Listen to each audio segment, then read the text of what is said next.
The US is reportedly contemplating providing weapons to Ukraine's military. Several top NATO and White House officials are reconsidering decisions not to supply lethal aid to Ukrainian forces due to Russia's unrelenting support for militants in Ukraine, who recently launched fresh offensives against government troops.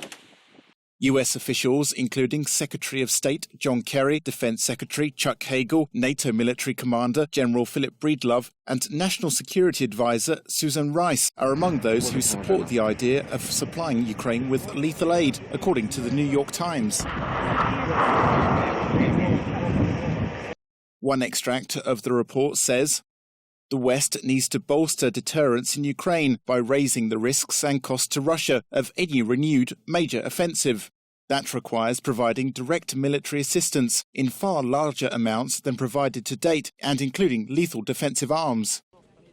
The article, released before Kerry is scheduled to visit Kiev on Thursday, could be used as a tool to pile pressure on Russia ahead of the annual International Munich Security Conference on February the 6th, where Ukraine is top of the agenda. Poroshenko is set to make a key speech, and where Kerry is expected to hold talks with Russian Foreign Minister Sergei Lavrov.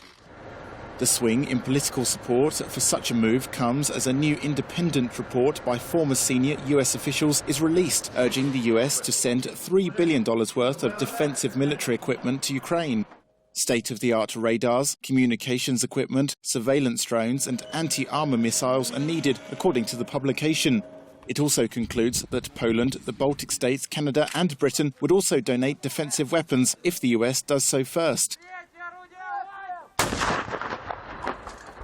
Western sanctions against Russia have failed to deter Russia from deploying heavy weapons and personnel to Ukraine, according to officials.